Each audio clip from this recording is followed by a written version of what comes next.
can't really do life alone. College and life, I like to say, is a team sport.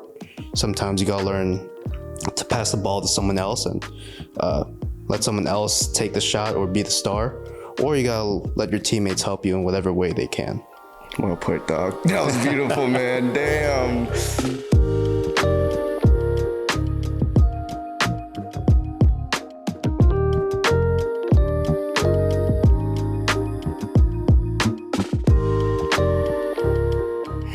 All right, guys. So today I'm here with my guest, Raniel De La Uso, correct? Yeah, De La Uso. De La Uso. Yeah. You graduated from UTSA back in 2023. I know Raniel because he was one of the top students, I'll say, in my program, what started and launched this whole business and reason why I'm doing the podcast. So 3 years ago, came across Raniel and was a great student in the program. We'll go a little deeper into that as well. However, all right, Raniel, go ahead, or Ray, nickname Ray, right? Yeah. We're going to go with Ray today, and go ahead and introduce yourself to the world, bro. What's up, everyone? So I'm Ray. Not the most interesting guy, but I'll try to make this intro entertaining. I am a UTSA alumni. I graduated back in the summer of 2023, and I had the pleasure of working with Clyde in, was it 2021 now? 21? Yeah, spring of 2021. And man, that feels like a lifetime ago, but now I'm navigating being a professional after being a college student for what feels like an eternity now, especially with COVID dominating most of my college experience. But yeah, I'm here now doing a podcast with my guy Clyde, and happy to be here. Fucking wild, dude. 4 years ago, man. Almost to this day, maybe. Yeah. When we started it all. So, damn, dog. So, Raniel, tell us a little bit more about your background. I know you mentioned, I didn't even know this. You grew up in Los Angeles. You were born in the Philippines. So tell me more about that journey. Yeah, so I was born in the Philippines, and the first 2 years of my life was spent there. To be honest, I don't really remember much of those first 2 years.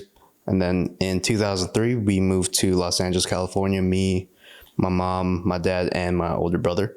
And we spent 10 years there, or actually we spent 10 years in Southern California total, because we did 2 years in San Diego also. And so we spent 8 years living around the greater Los Angeles area, did some time in the Valley, Long Beach, and also Eagle Rock. But honestly, it was a really great experience for me. Got to meet so many people, be in a diverse community, kind of like that, filled with, Mexicans, Filipinos, Koreans, African Americans, basically, any ethnicity, you name it, they were there. So just being around a diverse population definitely helped my upbringing. Yeah, so if you guys haven't already guessed, he's Filipino, which was dope, man. I was like, yo, this is one of the top students. It's expected, dog, to be in this fucking program. But no, he killed it. He killed it for sure. So Filipino. Hell yeah. So then what made you guys move from Los Angeles to Texas, or San Antonio, actually? Yeah, my dad just took a job here. And in addition, it was cheaper. As most people know, LA isn't the most price-friendly city in America. And as much as we loved it, as much as we love the people there, I think it was just time for us to come here to San Antonio, Texas. And it's been a great experience. I've made a lot of great friends and great memories. And I definitely view San Antonio to be home, just like I view LA home. Hell yeah, dog. Yeah, San Antonio is different, bro. It's different type.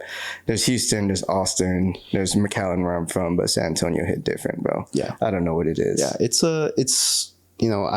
I've only had my experience in LA and San Diego to kind of compare it to, but I would say in San Antonio, it's a smaller town feel, so you can kind of have a closer knit community, at least in my experience, versus LA. I think probably the biggest downside of LA is it could be so big that you could start to feel really small. So I would say that's something that San Antonio has over LA in that aspect. I think that comes also with like the Hispanic community as well. We kind of Filipino heritage also kind of falls in line with that as well. agree, We always have our own little small knit of Filipinos that we always throw little parties for, like have a whole buffet and everything. I don't know if that's the same here. But yeah, we definitely share the same values as the Hispanics, which is probably why we get along with them so well. And it's probably why I've dated so many Hispanics in the past. Yeah, man. I don't know if that's the same for you. No, I can't say that I've dated a lot of Hispanics, but I definitely have a lot of Hispanic friends as well. I'd say the majority of my friends, are Hispanic, and just disregarding even like our shared values, just who we are as people. Yeah. I think we vibe really well. Yeah, it makes a lot of sense. But real quick question on that: are you the only Asian friend within that group? Am I the only Asian friend? I feel like I'm probably the only full Asian, like 100% Asian. There's probably, if I had to guess, there's maybe like one or two other people in my friend group that's probably mixed, but I think I'm the only like full, full Asian. With that being said, and not to be racial, but you're the token Asian guy. And so am I. So am I, bro. I'm the diversity hire. Dude, straight up. Diversity hire. Checking off all the Netflix things. The fucking, I check off the box. Dude, that's fucking hilarious, man. Yeah, I'm the same way. I have all Hispanic friends. The only Asian guy. And I'm like, dude, do you have any other Asian friends? They're like, nope. You're the only one, dog. See, that's why I like going to Houston sometimes, because like in Houston, there's such a bigger Asian American community, and as much as I love San Antonio, I do miss that part about LA, where it's like I have Asian Americans all around me who I can feel more closely connected to. So going to Houston. However, bro, you don't stand out. I don't stand out. You don't stand out. Sorry, go ahead. Continue. In Houston, you said. Yeah. Houston, I really enjoy going there whenever I do. I've visited quite a bit of times. If there was a city that I would probably be living in aside from San Antonio, but like if it was another city in Texas, I'd probably choose to live in Houston. Don't do it. Don't do it. I was there for 2 years, dog. And we'll get to that if we get to it. Yeah. If not, I want to focus more on you. Obviously, everyone knows my story and stuff. If you guys follow me and everything. So we'll dive into college now. So what was college like for you, bro? Yeah. I like to separate my college experience into two different parts. There's, I guess, my underclassmen part and my upperclassmen part. My underclassmen part starts. So I started my college journey fall 2019. So I would say that I wasn't well equipped to be a college student at first. I was horrible with time management, as kind of, we were talking about that a bit earlier. But time management, studying, like I didn't really have like a set way of studying. And to be honest, I think I still was under the mindset of trying to do college alone. Like, man, like I was like, I don't need friends. Like, why I'm just here to do my work, get out. But I think it really started to shift for me towards the end of my, underclassmen journey. Probably the end of my sophomore year, I want to say, where I was like, no, I can't do that. That's when it really started to shift.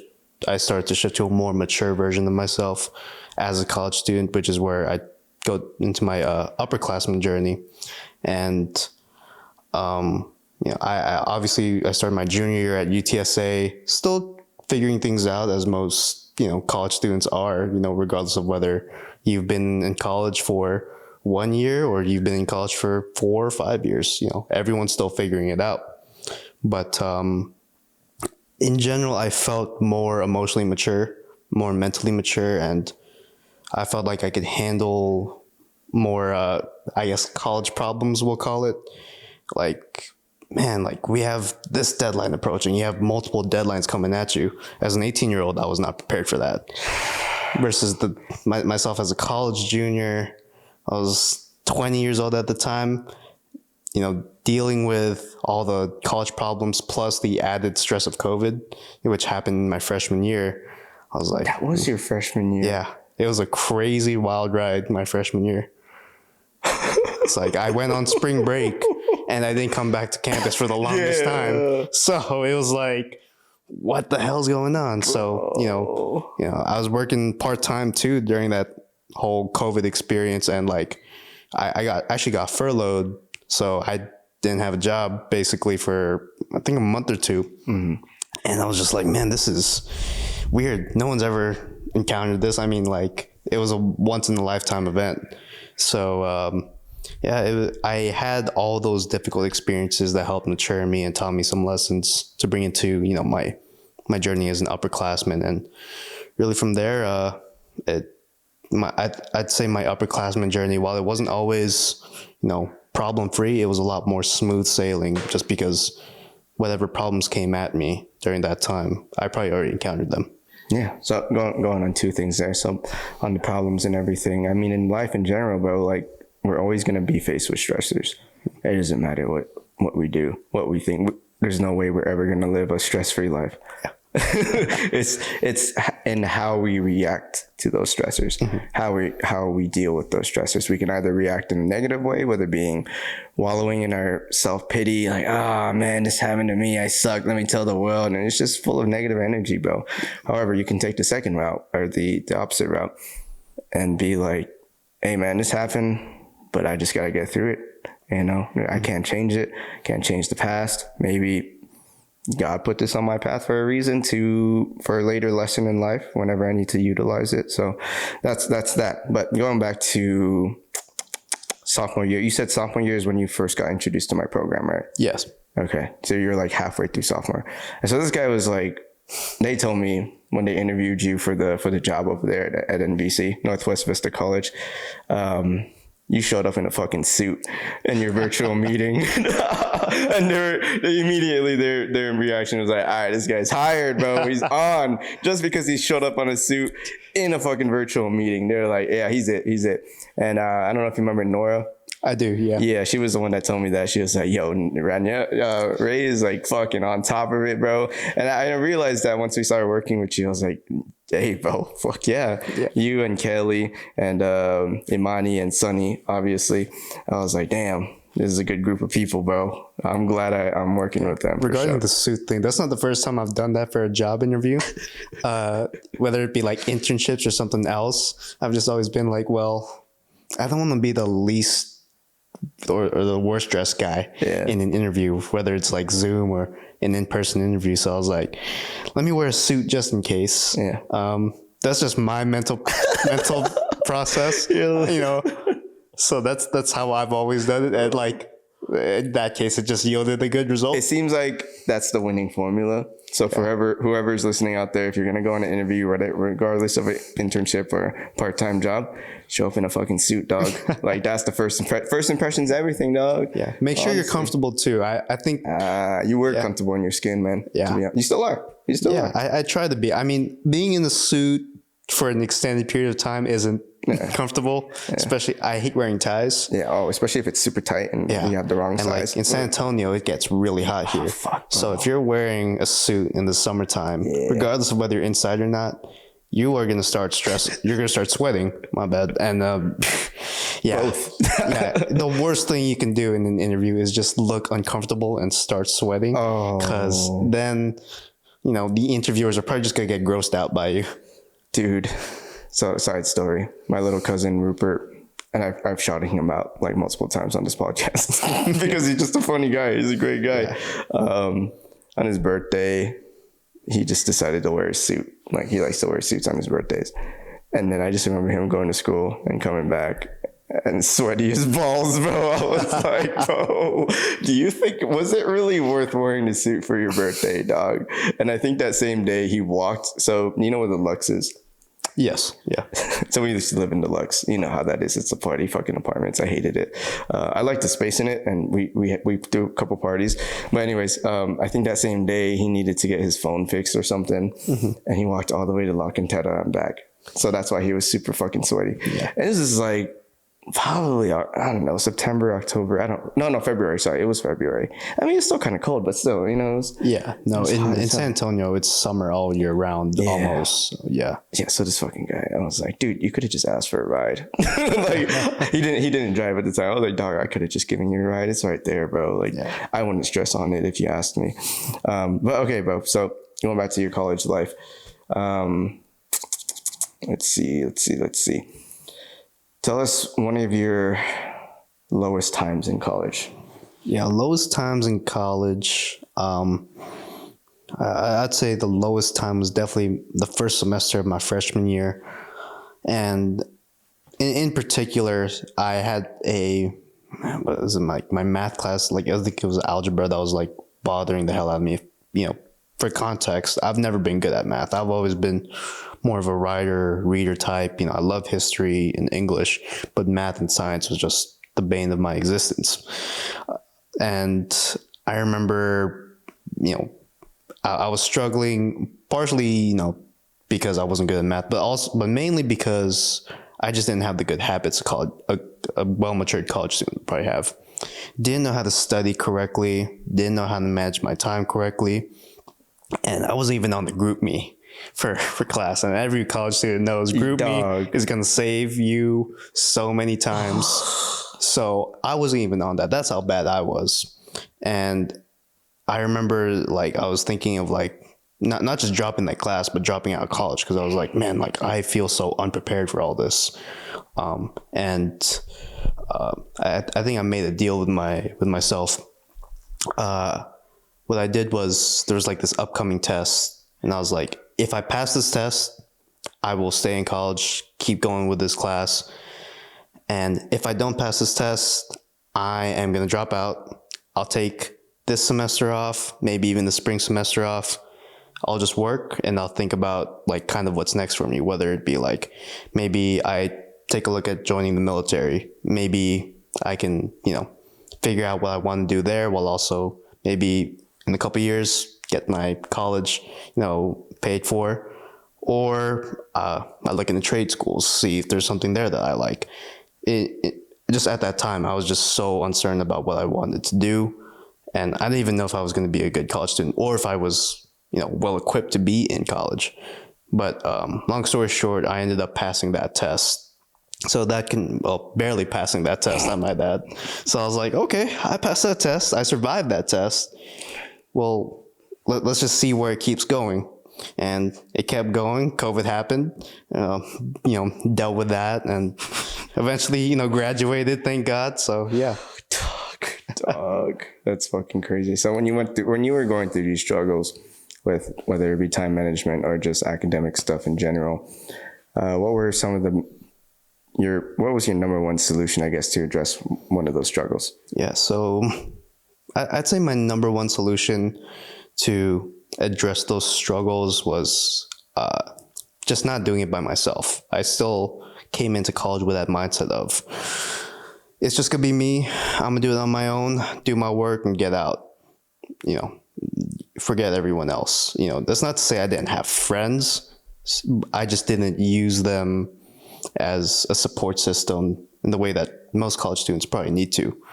So, I remember I had this one guy who basically, I guess you could describe him as my battle buddy. And that's actually a lesson I took from my business computer applications professor. He was also one of my professors in my freshman year, and he like instilled in me, like, have a battle buddy, because he was a former veteran who served in the Army, I believe. And he was like, have a battle buddy. So I had one guy in my algebra class, after passing that test, of course, who I guess I really became friends with, and we would just kind of text each other all the time, like, hey, we'll have this test coming up, or this assignment is coming up, or do you want to study? Like, what concepts, like, do you feel like you have down? And then we'll like kind of like exchange ideas, try to help each other out as best as we can. And thankfully we both ended up surviving and passing that course. So yeah, that's the main thing I took from that whole experience is you can't really do college, or, let's expand even further. You can't really do life alone. College and life, I like to say, is a team sport. Sometimes you gotta learn to pass the ball to someone else and let someone else take the shot or be the star, or you gotta let your teammates help you in whatever way they can. Well put, dog. That was beautiful, man. Damn. Shit, Ray with the fucking bombs. I try to drop the cold lines, man. Seems like you've had a lot of time to reflect on this. I love that, bro. I have. Yeah. I love battle buddies, though, man, because that makes a lot of sense. Any transition or part of my life I've been going through, whether it be college, like there was always a homie. So shout out to Miguel Medina, shout out to Marisa Garcia, shout out to Manny Quiroga. Let me think about work now. Shout out to Alex, shout out to Abby, shout out to shout out to Donna out there, bro. Anyone you want to shout out to, your battle buddies still at life? Yeah. Shout out to David. David, if you're listening to this, if you ever get a chance, man, appreciate you, man. And I would shout out all of my battle buddies / friends who've helped me throughout my journey. But if we were to do that, we might spend a whole 24 hours on podcast. Respect. You too humble now, dog. You too humble now.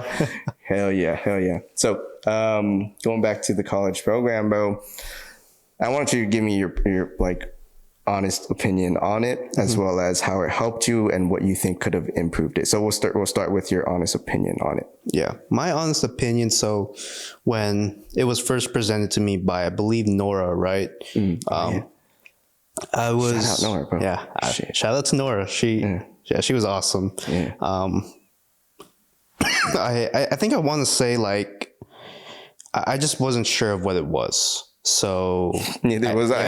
Yeah. I was like, what the fuck do I name this first off? I was like, okay, like I mean, I was still really immature as an underclassman. So the idea of someone like who I guess wasn't in the class with me offering their help to me at first was like, like, really?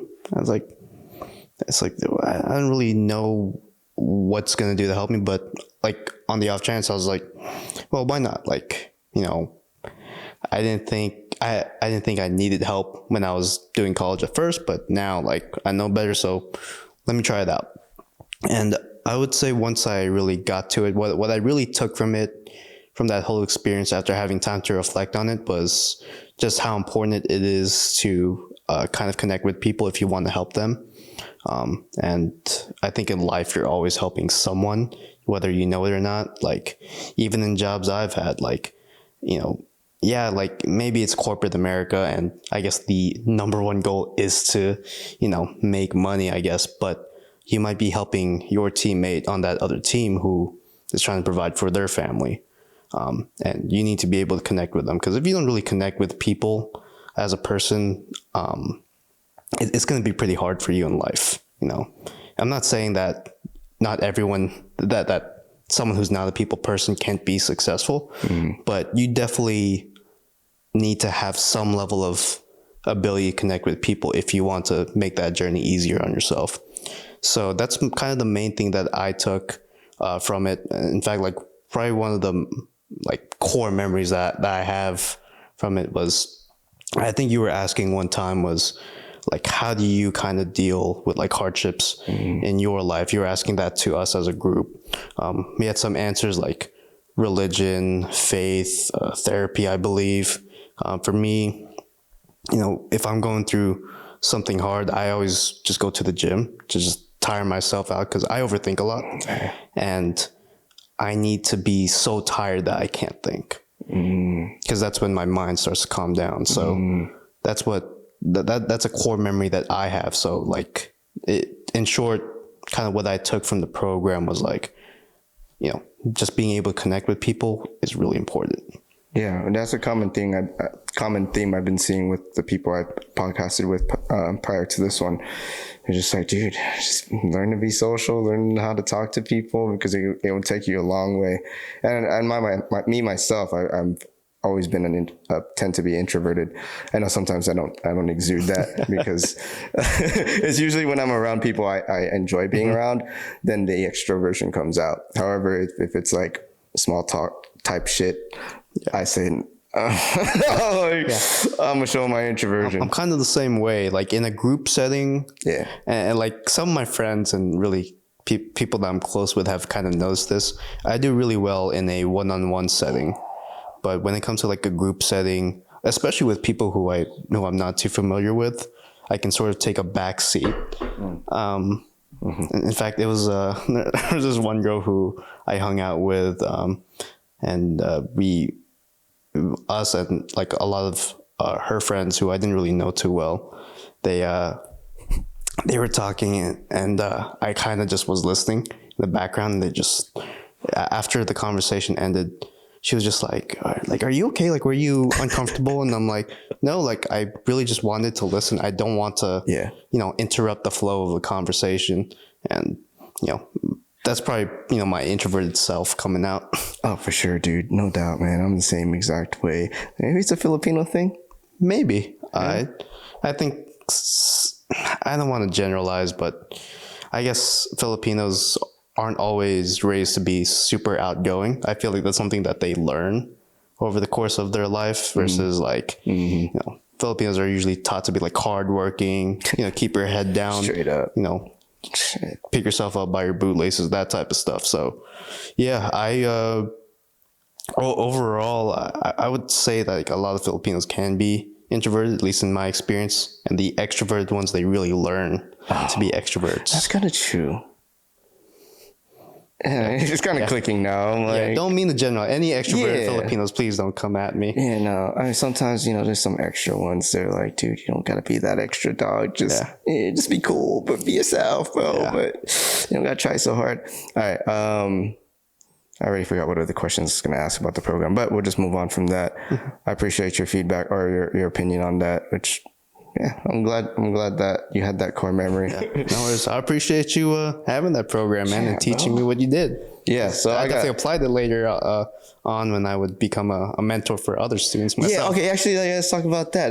That blows my mind because, me being a mentor for you, essentially, whatever I was at the time, I'm considering it like a life coach mentor now. I consider that more as than well, anything, because I've been always so stuck in what term it is, but it doesn't really matter, essentially. But yeah, so college mentor, tell me how you got into that, what the hell it was, and how you helped. Yeah, so I was approached by the person running what's called the first year experience program at UTSA.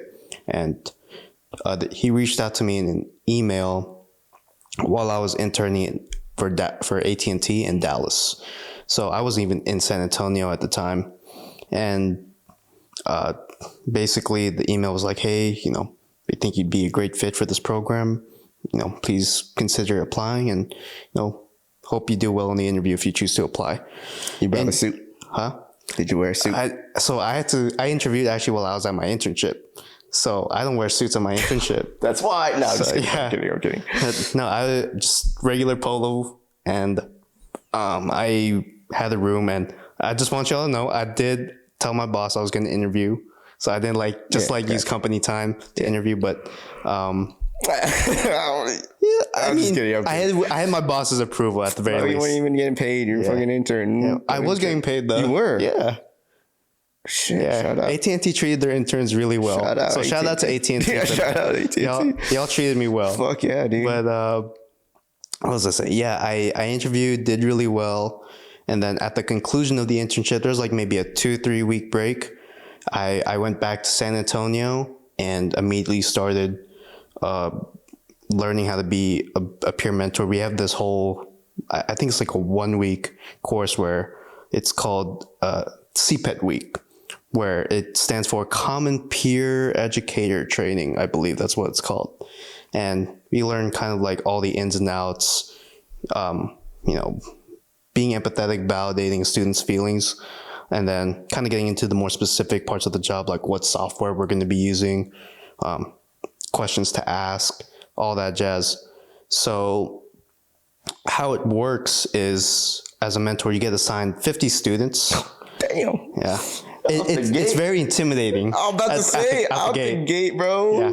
You assigned 50 students. I only had 4 of you guys. I'm tripping over here, bro. It was in their defense, they were really, the whole program itself was kind of stretched thin because UTSA is like what? It's like $35,000 for 35,000 students, I believe. I don't even know. I want to say it's somewhere in that. I think that's the last time I checked. So first off, that pisses me off because I reached out to them multiple times to try and start a program like that, and they would just deny me left and right.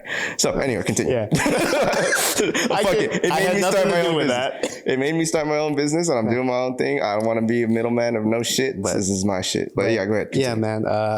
So 50 students kind of, under my wing, so to speak. And I guess the best way I can kind of describe it is we meet 3 times a semester, like September, October, November. Check in. Meaning those months. And every mentor is different. Every mentee is different. At least how I approached it as a mentor was I would always tell the student who I was meeting with, like, hey, this whole process is about you. You're the star of the show. You're going to dictate how this goes, because what's the point in me giving me something that you think you need, that I think you need, but you don't actually need? So tell me what you need. What questions do you want to ask me? And I had a whole wide array of students asking me different things. Some students needed help navigating a personal life, school life balance. Some students needed help navigating, like, applying for internships, how to interview, how to, really be successful for the things college is trying to prepare you for. Other students really just wanted someone to talk to, someone that they could vent to, because, college is difficult. Life is difficult. So you need someone to talk to about that. So you kind of just have to wear, a bunch of different hats and just adjust your approach based on who you're talking to, what kind of mentee you're dealing with. And, all my mentees were pretty good for the most part.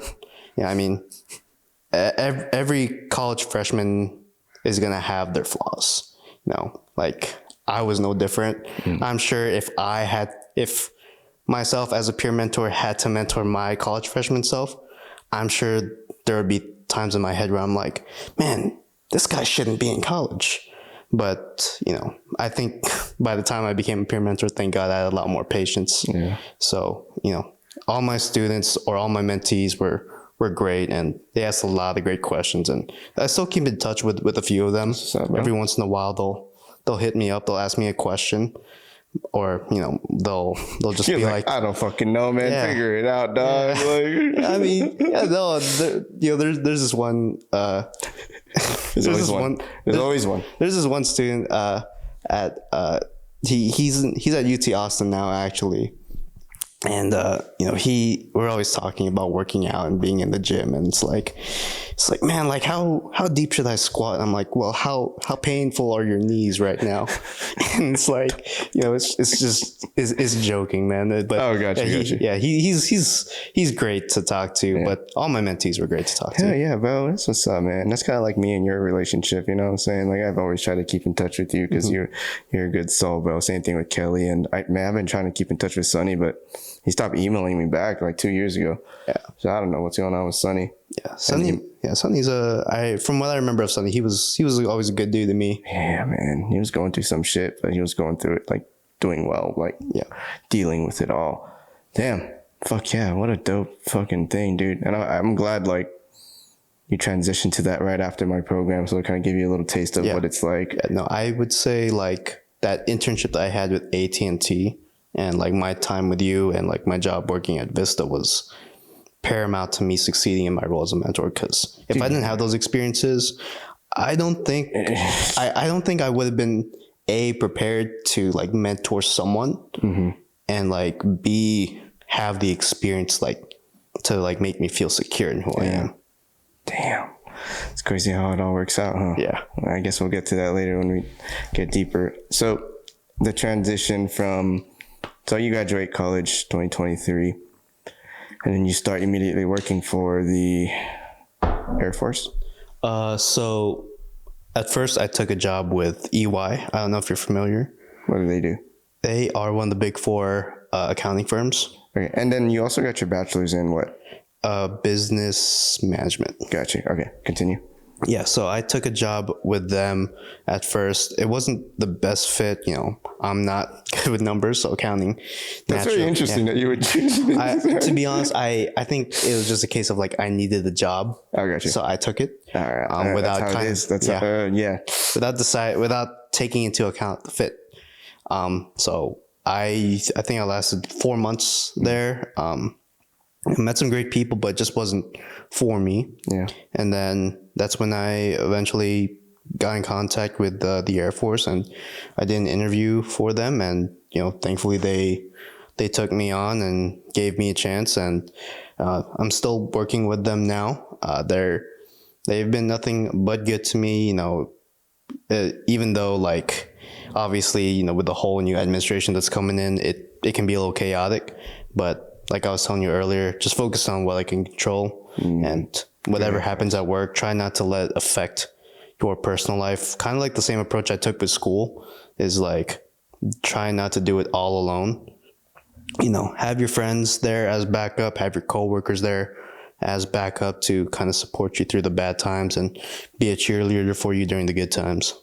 Yeah, bro, that's great advice. I have a friend of mine who's also working in the like military-ish thing. Mm-hmm. And she's been dealing with a lot of, I don't know if she still is because this was back in October, dealing with a lot of uncertainty and anxiety because of the whole administration change. Well, it hadn't changed yet, but yeah, she was foreseeing that it would and was already kind of affecting her daily life, like you mentioned. So yeah. I was like, yo, dude, just again, it's great advice. Control what you can control. Yeah. The only constant in life is change. So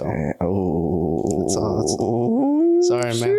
Sorry to keep dropping these cold lines. Fucking bombs, dog, on Clyde and Com's podcast, dog. That was something I wanted to say. So when you started that UI job, what was so hard about it that you had to quit in 4 months? Yeah. Leave in 4 months? So, for one, I was also going through a downtime in my personal life as well. So, I don't think I was the most motivated person to succeed in my professional life. Because, I know I was talking about not letting your professional life affect your personal life. But for me, during that time, it was the opposite, where my personal life was starting to affect my professional life. Yeah. That's what happens. It gets the best of us, no matter how mature we are, no matter how old we are. It's going to happen. Like you said, it matters how you deal with it. And I did not deal with it well. So, yeah, I wasn't learning the same things that I should have been learning. I wasn't learning the things I should have been learning. And like my peers who were hired along with me, they weren't really having the same issues as I was. So I started comparing myself to them. In addition to the fact that it was accounting. And like I said, I am not a numbers guy by any means. So it was just kind of like a perfect storm of like my own personal issues and me just not being a fit for the role and kind of what they were looking for. And I was like, I don't think that this is going to work out. If, I'm going to have to dramatically change who I am. And like, for me, that just wasn't the right move. Yeah. So, I put in my 2 weeks notice in January of 2023 or 2024. Yeah, my bad, 2024. Yeah. And I started working with the Air Force the end of February. Oh, nice. That same year. So, yeah. So not too long of a little... Yeah, I had a nice little month break, and that was a great reset button for me. I think that's when I hit you up. And I was like, hey, man, how you doing? You're like, I just got a job at the Air Force, but it doesn't start for like a month. I'm going to go on vacation. Yeah. And I was texting you like, dude, just enjoy the fuck out of it. You don't know when you're going to have another long vacation, which I assume you haven't had a long vacation. No, that's something that I've learned as a professional because like, being a college student, you have spring break, you have summer. Spoiled, bro. You have winter. Spoiled. Right? You grew up with that as shit. As a professional, you don't have like that off season, so to speak. Yeah. You have to like keep going and keep grinding. So like I always tell people who are starting out now, it's like, use your time off. Like you got PTO, go and use it. Like go take that road trip you want to take. Go on that cruise you want to take. Because like this job is going to be waiting for you when you get back. But those memories that you have, that ability that you have to kind of hit that reset button and just refresh yourself, man, it's not always going to be there. Yeah, just recalibrating yourself, bro. Yeah. Getting to experience the world too, because you're not a fucking robot, dog. Nobody is. Yeah, like I see people who just work. Donna, I'm gonna shout you out, Donna. You just be working, bro. You have all this PTO accumulated, and I'm like, dog, like go live your life. Actually, no, she's been starting to travel a lot more. Went to Chicago. I want to add this too. So, like I mentioned, I have a great boss now, like working with the Air Force. One thing that she's said to me and to like my teammates is like, use your sick leave to like take a mental health day. Like I've done that before. In fact, I took one not too long ago where I was just like, just yesterday. Yeah, it's not like I'm like feeling down and depressed, but there are days when you just kind of need to be like, let me take a day for myself. Let me just do whatever is gonna make me happy. And like the next day, I promise you will come back to work and you'll get your stuff done. Don't stress about like the work you're leaving on the table, so to speak. When you get back to your table, guess what? It's still going to be there. No one's trying to take your work. Yeah, exactly. Yeah, that's great advice for sure, man. So going back to your thing about comparing yourself when you were in that first job, I don't know if you remember. I don't know if I included it in that program, but do you know who Jordan Peterson is? Yes. Okay, I don't know if you knew this, but I actually met and greet him like 2 weeks ago in Spokane. I did not know that. Do you not have me on Instagram? You don't have Instagram, do you? I'm not really that active on social media. Okay, it's a great way under so I can tag you and but what you call? Yeah, I got to meet and greet him. I don't know, how big of a fan are you of him? To be honest, I don't really know him that well. So, okay. Yeah. So anyways, he has a rule in one of his books that is don't compare yourself to others. Compare yourself to who you were yesterday. Okay. So, kind of working off of where you are at, opposed to being like, damn, this person is so far ahead in life. They have a house, they got a kid, they got all the stuff that I want. And they're the same age and I'm still here. Yeah. Not without any of that stuff. So it's like, dude, the more you do that, the more anxiety you give yourself. Again, you can't control that. Mm-hmm. I mean, obviously you can, because you got to make the steps to acquire it, obviously, but compare yourself to yourself, bro. Stop comparing yourself to others. And that's why I got deep with in the other podcast about social media. Like you mentioned, like you stay away from it, which is great. Stay away from it, bro, as much as you can. But it's causing a lot of social anxiety, a lot of depression, a lot of suicide rates increasing. And I don't want to go too much into it, but that's essentially what it is. Yeah, and like speaking on it a little bit myself, I don't know if I've always had that mindset of like comparing myself to like others. I think it's just the more I scroll on social media, the more I can like amplify it. So like sometimes I'll see someone who's like in like the best, like at least the way it looks on Instagram or other social media, it'll be like, wow, they look like they're in the happiest relationship. They look like they got it all. But like me being realistic and me kind of knowing, relationships a little bit better now, I'm like, no, like they definitely still have their problems. So I try not to compare myself to other people, even like as a single person. Like I don't look at someone else who's like a professional doing really well. And then outside of life, like, it seems like they got it all. Like they bought their own house by themselves, they bought a new car, whatever the case may be, because everyone's journey is a little different. Everyone's starting circumstances is different. Like this person may have had like a dad who was a doctor versus someone else who, comes from an immigrant family who didn't really have the same, I guess, advantages that someone who, that someone who's raised here and born here had. So yeah, just in general, don't compare yourself to people on like social media just because you like what you see. Oh, for sure. I mean, you don't want to compare them, obviously. However, it is important to have mentors so that you can aspire to be like them. I agree. That's why you should follow them, obviously. So you can be like, damn, he's doing that. I can follow the path and be where he is, because that's what I want eventually. Yeah. So again, but don't compare yourself where you are now, because then you're just going to be like, I ain't never going to get there. That's too damn far. There ain't no way. And so going back to from graduating to going into the real world, what was that transition like? Man, so like we mentioned earlier, I wasn't a fit for that first job, just, where I was at personally, and also, what that job entailed, just really wasn't a fit. I would say that, I think the hardest thing for me to kind of adjust to was that constant grind, that constant, there's no spring break, there's no winter break. So you just got to keep going. And I was not prepared for that daily, weekly, monthly, yearly grind that as a professional you're going to have to endure. So I guess I really had to almost mentally condition myself to deal with that, while also figuring out strategies. And everyone deals with stress differently. And I guess the main way that I've figured it out now, as someone who's a little further along now in their professional journey than when they started, was just, like I said, taking those mental health days, trying not to compare yourself to people. Those are really the lessons that I learned during, that adjustment from going from a college grad to a professional.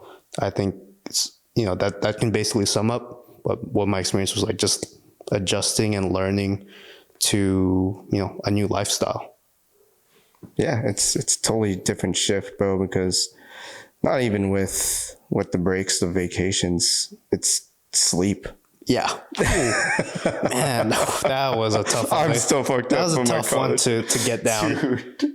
Yeah. That's because I don't know if I emphasized that in the program, but I emphasize it now because my sleep has been so erratic since then. It's been so hard to keep in balance, because there'd be days where I don't go sleep till 5 a.m., wake up super late, circadian rhythms all over the place, and then I have to wake up at 8 a.m. and yeah, dude. So that's why going to the gym for me is really grounds me, and really kind of checks me almost, because if you go to the gym, and I like to think I work out pretty intensely, but if I don't get any sleep or rest, there's no way I could go and stay consistent in the gym. At some point, there's going to be a mental breakdown as well as a physical breakdown. So it's just sleep, or you just won't get anything done. Yeah. I have that firmly implanted in my mind. And for the longest time, it took me a while to kind of nail a pretty consistent sleep schedule and find that sweet spot, I guess we'll call it. But yeah, no, sleep, you need it. Sleep's number one, bro. Prioritize Don't be one of those people who says sleep is for the weak, because you will be weak if you do not have sleep. So just a little side note on that with the science. So right after I graduated my grad, I got super into it. I bought myself an Oura ring to track all of my stuff. So shout out Matt Walker, man. He got on Joe Rogan's podcast, and he's a sleep expert. And he was saying that back then, they were work through it, grind through it. You don't need this much sleep. And the people that would say that were, I think it was, if I'm mistaken, Robert Nixon, in the 50s. What is that, 60s? Yeah. I forget what they call them. But that's what they would do all the time, just work through everything. And then come to find later on, motherfucker got the worst case of Alzheimer's ever. So that's what they're seeing now, is the correlation between decreased sleep, higher risk of Alzheimer's, and other stuff like dementia or whatever else neurodegenerative diseases come with that in later age. So sleep is everything, bro. Sleep, diet, making sure that you eat and eat well while I'm at it. Those are two basic human needs. So basic. So it's like it's almost a case of do you just want to be healthy? I think any human being would say they want to be healthy. And I mean, sleep and diet, those are those are damn near what I would say. It's the knowing how to tie your shoes for adults. Yeah. So if you're not getting those two things, dog. Yeah. Good luck. It's going to suck. You're going to need more than one mental health day. You're going to need more than one sick day, dog. Yeah. You know what I'm saying? Okay. So then, let's see. We talked about that. All right, and I know you need to be gone. You need to be out of here, but in the next 15 minutes, so we'll start slowly wrapping up. I know we can talk a lot more. There's so much more. There could be a part 2 if needed. There will be. I just want to talk about one more thing before we move on to wrapping up. We talked about college. That's fine. Okay. So, So you said you graduated with a business management degree, and the Air Force job that you have currently, is that within the same field, or is it something so, different? yeah. Okay. Good to know. Because some people, get a degree and then they're not even working in the same work field. So I just wanted to see if that was the case for you, but good for you. Thank you. Good. Yeah. College wasn't a waste. Yeah. I'm not in debt for nothing. Yeah, exactly. Aren't we all, man? So now reflecting back on your life in general, well, we'll keep it to like post-college life journey. What are you most proud of? I'm most proud of, I think what I'm really most proud of is, especially in my post-college journey, the way I've learned to let other people help me and the way I've learned to open up. I'm an introvert, as we kind of mentioned before. At first, it's funny because I think one person told me this. I come off as intimidating sometimes. Yeah, I feel that too, bro. Because especially for people who don't know me, because they're like, man, does this guy smile? Or does this guy, it's like, I'm like a prickly bear. Like people are like worried to get close to me. But a lot of the people who do end up getting close to me, they're like, no, he's like the friendliest guy. He's really easy to get along with, But I wasn't always like that, where even with people who knew me, I could, be really friendly and be vulnerable almost. And I think post-college life, I've really learned to trust people more and find that there's, I guess, a strength in vulnerability, you'd say, because like I said, you can't do life alone. Life is a team sport. Yeah. And sometimes you got to rely on your teammates to help you get to the finish line. So in my case, I think that's why I'm most proud of, just that personal growth as a leader, as a person, just being able to connect with others and be vulnerable with people and let them help me. Because I think if I didn't have that growth, there's no way that I've, been, as successful as I am, navigating life as a professional. So yeah, that's what I would say I'm most proud of for sure. Hell yeah, man. Because most people are very closed off, and I mean myself, I was a victim to it. Like, just even when you're ordering your coffee, you're just like, yeah, can I get this? And so just opening up your mind and trying to connect with someone, any interaction that you have. Like today I was wearing my Kodiak. I didn't even get to that. I'll get to it like before you leave here for show.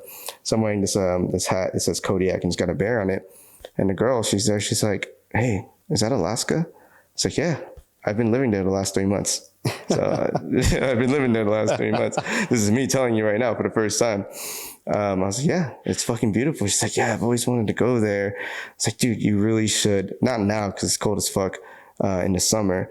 I told her like, yeah, my friend yesterday told me it's like $1,000 just to get there, which it is, but I use points and stuff to fly out to where I'm at. I was like, find a way to get out there because it's fucking beautiful. And she said, yeah, my name is Kenai, which is like an Alaskan name. And I was like, yeah, there's like a place called Kenai nearby where I'm at. It was just like coincidental, you know. I was like, that makes a lot of sense why you want to go to Alaska. But just a simple thing like that, connecting and like finding that genuine, authentic conversation with someone, even if it's just ordering coffee, bro. Like, human beings aren't meant to be alone. Yeah, we're social beings. Yeah, I mean, God, like even the most introverted people that I've met, like they still talk. Yeah. Like, I think like even if you're like a homebody, you crave someone that you can connect to. Like, hey, you may be a homebody, but guess what? You'll probably be gaming online, and you might want to talk to the people you're gaming with, or you might be mindlessly scrolling on social media, and someone is gonna make a funny post, and you'll be like, ha ha ha, or you'll like it. That's in a way that's almost like connecting with someone, just not in the traditional way I guess we might view it. So yeah, no, you need that human connection regardless of who you are as a person. Yeah, straight up. All right, second question. What philosophy or principles do you now live by throughout your life? Yeah, philosophies or principles, so I'm, like I mentioned before, I'm an overthinker, and I can suffer from being too anxious. And there's two things that I've kind of learned to deal with that.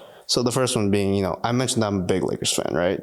No, I know you're a Spurs fan, so I'm sorry about this. It's cool. But we're still friends. Yeah, I was listening to a podcast that Kobe did, And one of the coolest things that he mentioned was how he dealt with his anxiety. And to sum it up, he said like he just tries to be still and kind of let things come and go, know that emotions come and go, and kind of break it down eventually, and just realize that it might be your own mind that's playing tricks on you. And hey, it's okay. That happens to the best of us. So that's, one philosophy or strategy that I've kind of used to deal with anxiety. And then another one that I've learned was, I was in mental health coaching for a bit just to, kind of deal with life's craziness. And my mental health coach taught me this kind of like 3-step strategy to deal with overthinking or anxiety. And kind of what it boils down to is asking yourself these three questions. First, you ask yourself, okay, what am I thinking? Then what am I doing? And what am I feeling? And I find that, basically. And it's really helpful for me when, like, let's say there's like multiple competing deadlines at work, and I'm like, oh my gosh, I'm so stressed. But I stop myself and I ask myself, okay, what am I thinking? I'm thinking, there's no way I can get all this done. What am I doing? I'm fidgeting with my pen.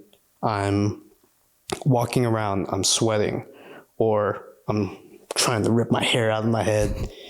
And then what am I feeling? I'm feeling hot. Like I'm starting to sweat. Like my posture is getting worse. So I'm kind of, having a hunchback posture. So that's really a strategy that I've started to implement more in my life. And those 2 strategies I think are really helpful for me when it comes to dealing with anxiety.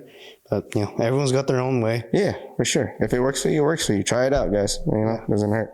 Remain still and then ask yourself those 3 questions. Yeah, for sure. So now in hindsight, what do you wish you knew to better prepare for the transition from college student to young professional? I would say that the best thing that someone could learn is asking questions. And I think that that's a skill, really, because, in life you're going to have questions. Everyone's going to have questions, but do you have the wherewithal and the courage to ask them? Because everyone's afraid to look dumb. Yeah. Right. Like, hey, like if I ask this person this question, man, I probably won't get that promotion at work or something, or they'll probably stop relying on me. They'll just give me, worthless assignments. But no, like, as someone who's been that guy or that mentor that gets asked questions, I've always been more impressed with the people who come prepared to ask questions and who give a lot of thought to their questions. So, if you're listening to this, just remember, asking questions is a skill, and like any skill, it's probably going to impress, someone. So yeah, don't be afraid to ask those questions as someone who's completing their first foray into that professional world. Yeah, I know Kobe Bryant mentioned that as well.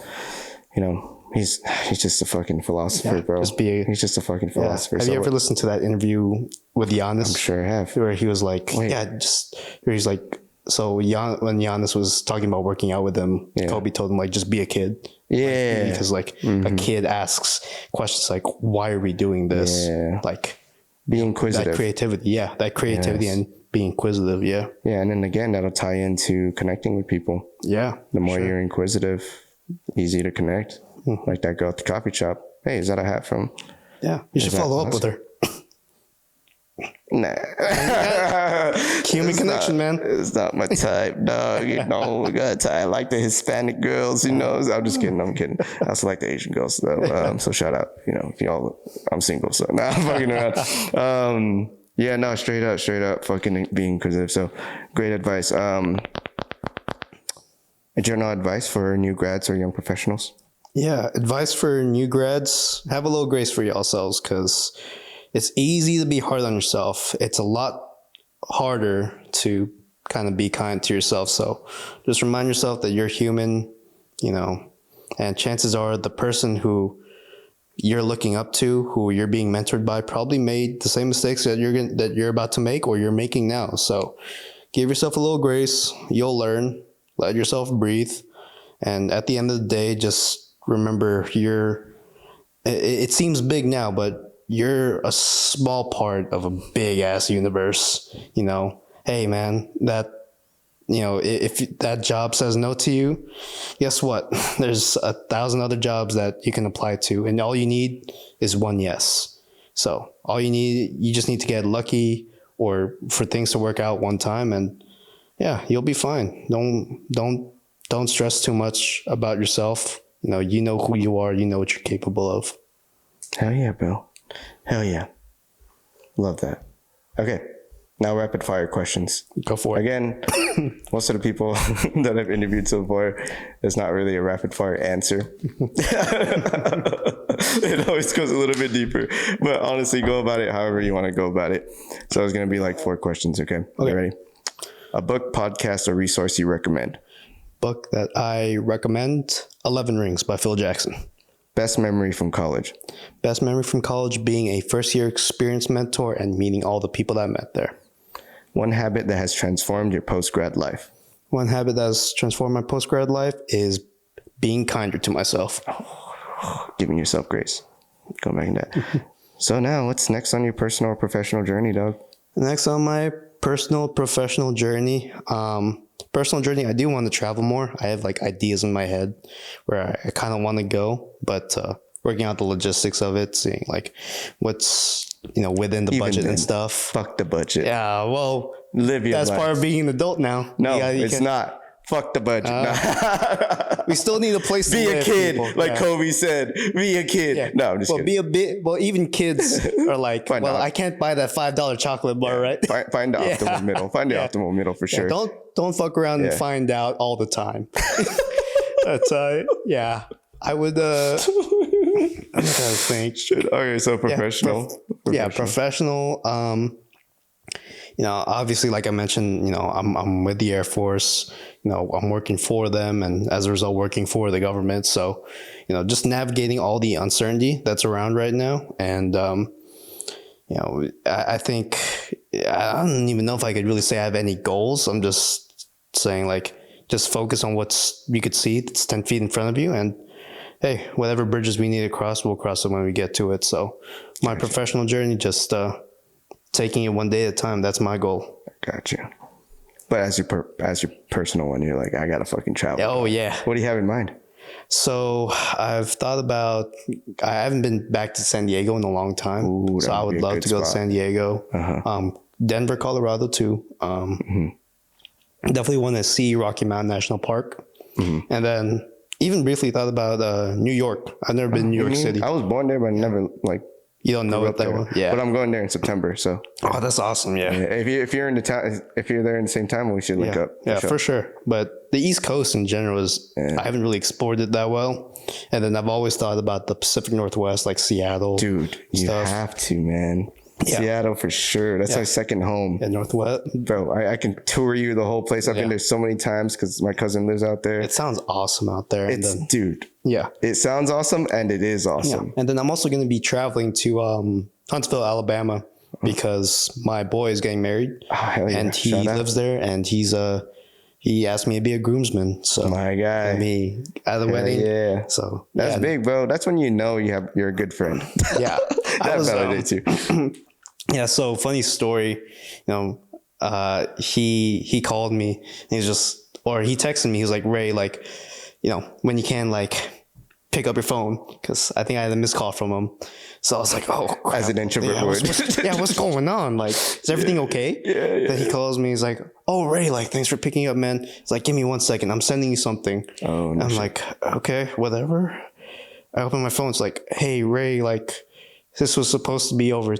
This wasn't supposed to be over text, but like, will you be my groomsman? I was like, oh man, yeah, for sure. Yeah, that's awesome, bro. So yeah, Noah, shout out to you, man. Shout out Noah, bro. Thanks, man. What was it called? Huntsville, Alabama. Huntsville, Alabama. I don't even know where the fuck about Alabama is on the map, but fuck yeah, dude. Hell yeah. And that's when again? Gonna be next year. Oh, okay, you got some time. Yeah, cool. All right, man. Well, thanks for being on the show, Ray, bro. Fucking crazy full circle type shit. You know what I'm saying? Yeah, thanks for having me. I hope y'all haven't fallen asleep by now. Dude, no. Fucking, you dropped some fucking bombs, dude.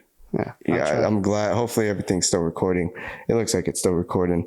Can't wait to upload that. You know, keep an eye on it for the next month. And so how can people connect to you? Instagram, LinkedIn?